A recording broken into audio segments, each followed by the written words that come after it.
Let it be known, the God of Thunder is good for two things. Killing giants and pissing mead! Any man who disagrees will greet Mjolnir with its face. While many characters have suffered in the world of God of War Ragnarok, I don't think anyone has suffered quite like Thor has. The cutscene I just showed is not Thor giving a declaration of pride or power. It's not even an embrace of absolute strength, reveling in his legendary reputation of slaying the giants and being a powerful drinker. It's actually quite the opposite. It's anger, sadness, pain, bubbling to the surface as an attempt to accept what he's always been branded as: a drunken killer, a destroyer, a mindless weapon to serve Odin's purpose and nothing more. Thor lost both of his sons, his half-brother Balder, and is now forced to become the bodyguard for the killer who sleeps in his son's bed and enjoys the acceptance of Odin, a luxury Thor is continuously denied at every turn. Ragnarok's story perfectly catalogs the mental and emotional decline of Odin's greatest enforcer. And today we're going to be taking a look at the many ways Odin actively uses Thor's vulnerabilities, his mistakes, his regrets, and his past as a means to actively keep the God of Thunder as a submissive weapon, caring little for his son's health in exchange for his will to be exercised anywhere he so wished. Now, what you did to his boys. Self-defense. Dying is what we Aesir live for. And let's be honest, they were kinda useless. A big element to Thor, the relationships all around him, is his drinking. It's a means of escape, one he appeared to have sworn off for some time. And since his sobriety, he's possibly heard a lot of backhanded comments from Odin to encourage him to return to his old habit. The first time Thor appears on screen, it's not like we see him during the rest of the game. While he and Kratos take the time to size each other up, well aware of each other's reputations and what they are capable of doing, we see Thor is on his own personal journey of bettering himself. While there's no exact moment of when he decided to swear off drinking, whether if that was attributed to his son's passing, Thrud constantly begging her father to stop destroying himself, or a mixture of both, isn't 100% said. But it goes without saying, Thor's destructive habit of picking up the bottle definitely is contributing to the overall detriment of whatever remains of his family. Accepting this, he's refrained, and we see this in his gesture of good faith by pouring mead for Atreus and Kratos to partake in, only to take a whiff of the rejected mead and share an expression of missing it dearly, showing further restraint by then putting the cup down. And what I absolutely love about this is how he then dips his fingers in the mead and rubs it along Mjolnir. It calls attention to the duality of this God of Thunder, baptizing the legendary weapon that's brought so much death and destruction with the very thing that's brought so much bittersweet pain to his life. In this moment alone, Thor's entire history, his past, the personal struggle he's currently dealing with, retaining his sobriety while sitting across from the two who killed his half-brother and sons, demanding even more restraint in keeping his emotions in check. This all contributes to the intensity of this scene. It adds depth to the problems Thor has been facing in the background, problems that'll later resurface. There's no denying Thor is a major threat, but he's not one of his own will, nor is he the one that steals the show. That immediately goes to Odin. While much can be said in just how perfectly the contrasting physical appearance between Thor and Odin plays into their roles, as you'd expect, Thor is the violent enforcer while Odin is a master manipulator. One is a large man who barely talks, whose very presence is intimidating in of itself, while the other is much older, seemingly harmless and warm in his words, appeasing to one's sense of logic and reason. Odin appears to have a plan, while Thor seems to only be there to keep Kratos and Atreus in check, in a position where they'd be much more receptive to whatever Odin has to say. Odin wants Thor to be in this perpetual cycle of anger and misery, and we see this when Odin first speaks of Magni and Modi here. Now, what you did to his boys. Self-defense. Dying is what we Aesir live for. And let's be honest, they were kinda useless. But Balder, he had value. He was my best tracker, my closer. Yeah, his mind was gone, sure. But he had his uses, and now he's gone because of you. You follow me?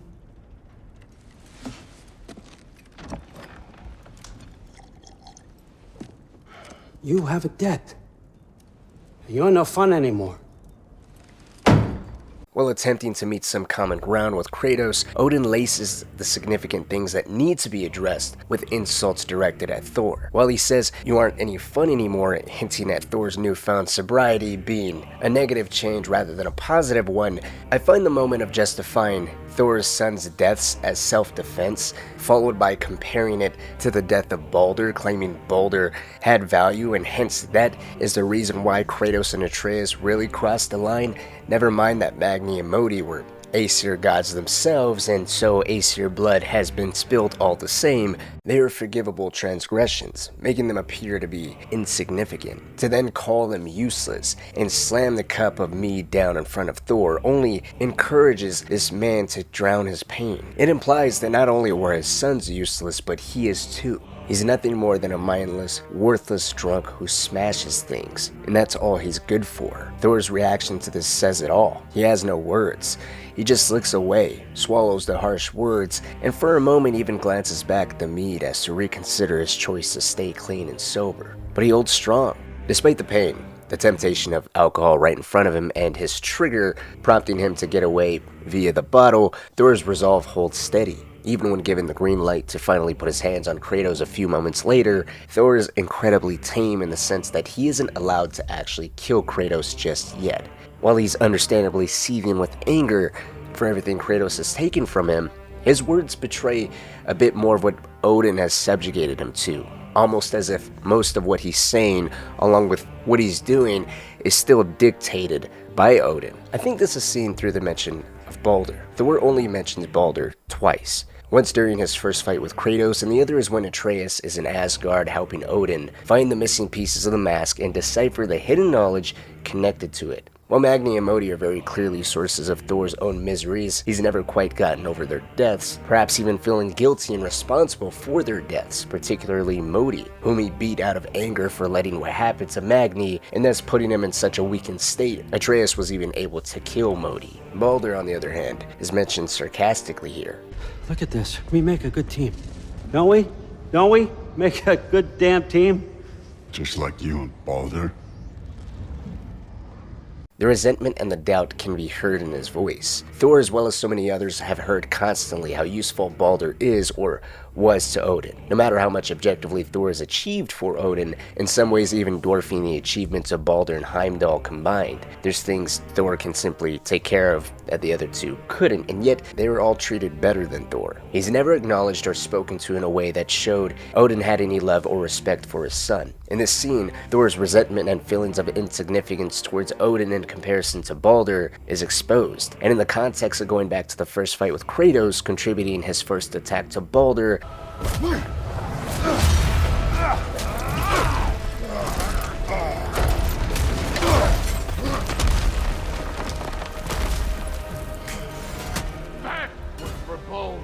it feels as if it's more of a projection of Odin's feelings towards Baldur's death than Thor's own. That's not to say Thor doesn't care about his brother being killed, I'm sure he does, but these are characters with long-standing histories between them. With this all being 3 years after Baldur's death, it's not out of the realm of possibility Thor's been the one to constantly hear about Baldur's passing and how Thor isn't doing anything or enough about it, or maybe even hearing it should have been him. Being subjugated to that type of verbal abuse non-stop would have easily made him more and more angry and frustrated about the entire situation. Throw on top of being pushed by Odin to return to drinking while his wife and daughter are pulling him in the other direction to prove himself and to get sober, it's just a damaging environment for his overall health. Odin wants Thor to be in that exact spot too. It makes him more destructive. It lowers his inhibitions and leans more into his violent tendencies, which are completely amplified by frustrations within himself and within his own family dynamic, from Thrud and Sif to Odin and his peers. Sif and Thrud, especially Sif, knows this, and so in a way Odin purposely puts Thor and his wife at odds with each other as well. A prime example of this is, again, when Atreus is in Asgard helping Odin, you can catch Thor questioning Odin's intentions, sharing he doesn't get anything Odin is up to, the point of the mask, why bring the giant who killed his sons here to Asgard, an action that Odin had to have known would only make Thor much more conflicted. Atreus is sleeping in Modi's bed and bunked up in his room, right next to Thor's. He's protected by the Allfather when everyone knows the outcome of the prophecy that's upon them. It's a quest of wasted time that only insults Thor and his family's legacy. Odin only shuts him down by insulting his intelligence, stating he can explain it to him, but he cannot understand it for him. I just don't get it. The mask, bringing the giant that killed my sons here. Why? I can explain it to you, but I can't understand it for you. Stop letting your wife think for you. She's clouding whatever's left of your brain. This isn't about her. No, it's about your limitations. Accept them and move on. Now go smash something, will you? Honestly, I liked you better as a drunk. There's really nothing more hurtful you can say to someone who's recovering from an addiction, especially alcoholism, than saying you like them better as a drunk. Drinking, while it may have helped ease his pain, is the very thing that leads to broken promises and shame. When Thor later gives in to the old temptation and Thrud finds him completely wasted at the tavern, he can't even bring himself to look at her or apologize. It's a battle they've been through before, and it's one he may have wanted to keep a victory over, but Atreus' presence, the better treatment he was receiving, and Thor placed as his bodyguard was just all too much. Thor could have even started to feel guilty when it came to Atreus. Thor was aware that Magni and Modi had their problems. They weren't perfect by any stretch of the imagination. They were greedy, arrogant, equally as aggressive as he is, essentially a byproduct of hereditary abuse. Odin treated him like shit and he did the same to his boys, even projecting his own anger and frustrations the only way he knew how, through violence. Atreus, on the other hand, attempts to sympathize with Thor. He's not this angry, aggressive monster. They don't have to like each other, but they are going to have to trust each other. What happened to Thor's sons is something Atreus can't take back, but he and Thor are equally trying to impress the Allfather, and that's only done by successfully working together. Trust initially helps Thor relent in his anger, albeit to a degree. He does at one point even admit Atreus is an okay kid, and that's somewhat of a soft spot had to have only grown as Atreus attempted to help Odin see the better side of Thor, such as telling him Thor's teaching him so much and that he shouldn't talk to Thor like he hates him. Atreus even goes so far as to trying to sympathize with Thor, admitting he also knows what it's like to be half giant who's son of a god with impossibly high expectations. Sure, they may not have gone through the exact same upbringing, but at least someone other than Thrud and Sif, who's not exactly a family member, is trying to understand the struggle Thor is going through, to acknowledge that even though he had a slip-up, he can still better himself for his wife and daughter. Speaking of his wife, Sif understandably has her own feelings directed at Atreus. She's standoffish towards him. She doesn't like her daughter Thrud spending time with him, and certainly hates how Thor just goes along with it for the sake of pleasing Odin. It's not until when Sif arrives with Valkyries to take Atreus away as punishment for Kratos killing Heimdall that Odin puts everything in perspective in terms of just how he feels about all of them. He doesn't care about family. Thor's just a weapon who decided to drink on his own, completely disregarding that Odin has not only been encouraging him to drink, but has continuously been testing the waters by inviting Atreus, placing him in his son's bed, and continuing to protect him. Then he mentions Thrud is naive. She's old enough to make her own decisions, good or bad. Decisions that Sif has been actively trying to fight her against. Thrud has been trying to become a Valkyrie for Odin. In Sif's mind, and in actuality as well, by her becoming a Valkyrie for Odin, she's essentially following the path as Magni and Modi, ready to be sacrificed however Odin sees fit, no matter how insignificant or otherwise her death may be. With her options completely exhausted, after hearing Odin disregard yet another Aesir god being slain and the definition of family as murky as ever, Sif would appeal to her husband to finally see how Odin holds them all in little regard. She wants him to stand up to his father and uses the pain of Magni and Modi's death to trigger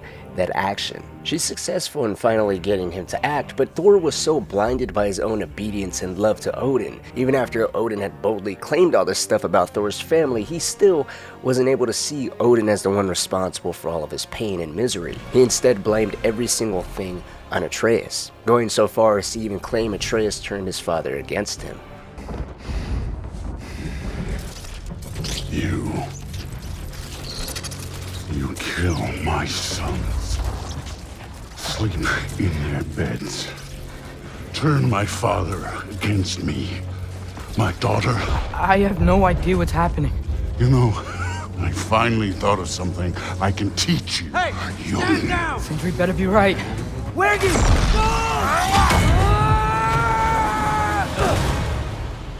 Saying this while having complete tunnel vision of taking out the one person whose very presence has only deepened your anguish, feeling more distant to his father than ever before, despite him being right there helping him with putting the mask together, and him having no idea of its actual purpose. It exposes Odin's grasp on him, how he and Sif have probably been having this conversation for quite a while now, and since Odin just sidelined Thor a few moments before, running straight to Atreus as if Thor is completely invisible, Thor ultimately snapped here. He hit rock bottom.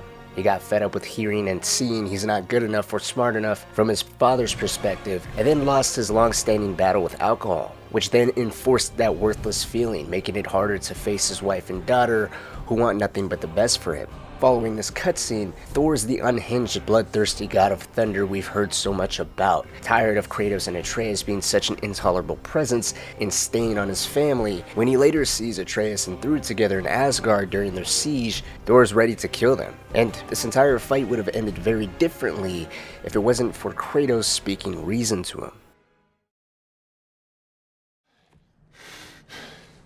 Don't you know what I've done? Yes! But what will you do now? We don't change. We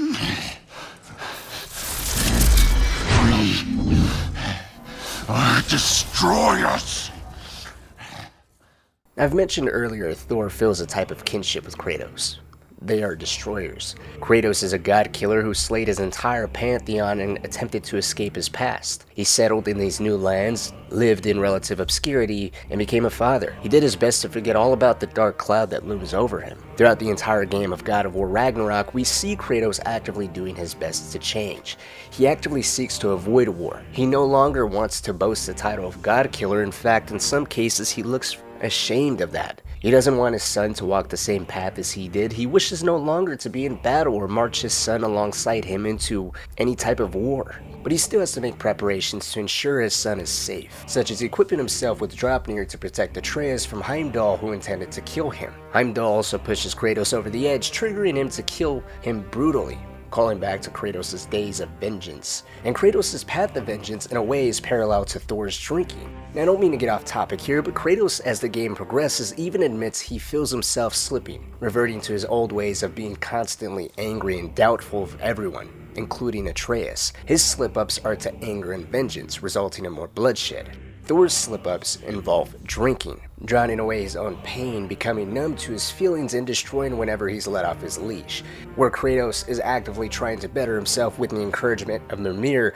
For Atreus, Thor is trying to do the same, with Thrud and Sif pushing himself to be better, but he can't as long as Odin continues to dominate over him and kick him whenever he's down. Kratos, on the other hand, can never get out of that title of Godslayer so long as Atreus continues to be put in any type of danger and is in threat of being killed by a god. Kratos refuses to stand by and watch anything happen to his son. The Norns, Odin, Heimdall, and even Thor all push him to reveal that monster underneath, to give into his true nature and to kill. A nature he appears to have some remorse and sadness about, and a nature that he's constantly at odds with for his son. He actively makes that decision to change and recognizes when his positive changes are reverting. Thor likewise appears to have some remorse and self-loathing tied to his past atrocities, but unlike Kratos, he can't seem to properly acknowledge his negative triggers beyond just his anger and frustration at Atreus. That's of course thanks to the mead that's constantly clouding his judgment, which only amplifies his anger and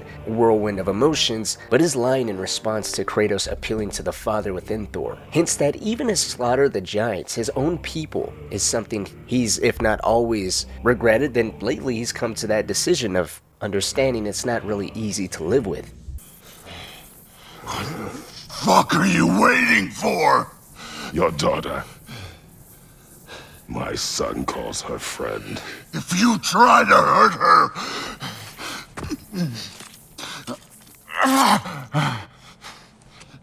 I would not.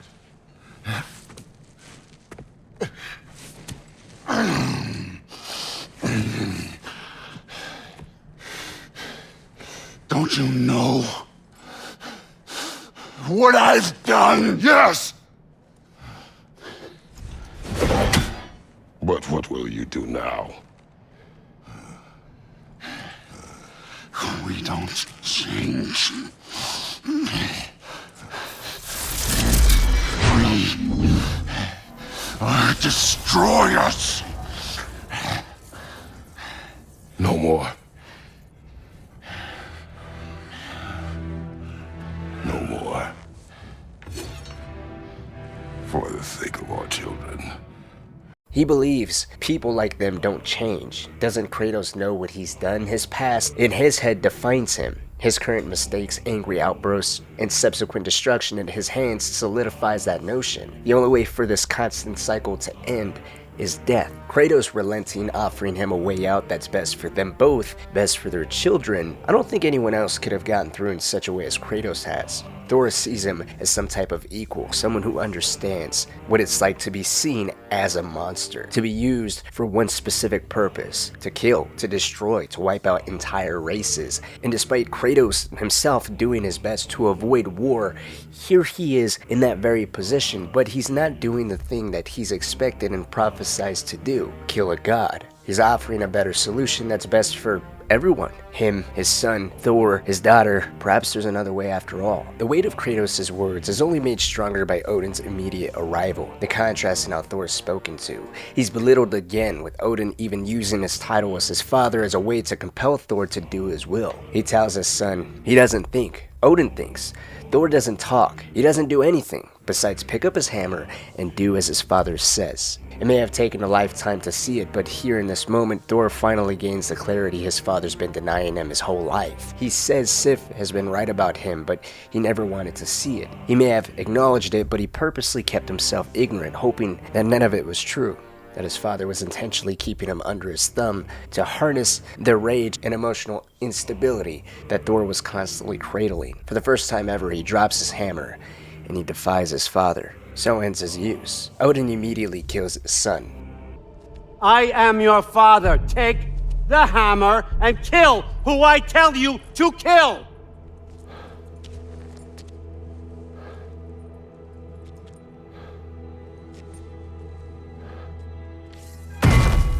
No.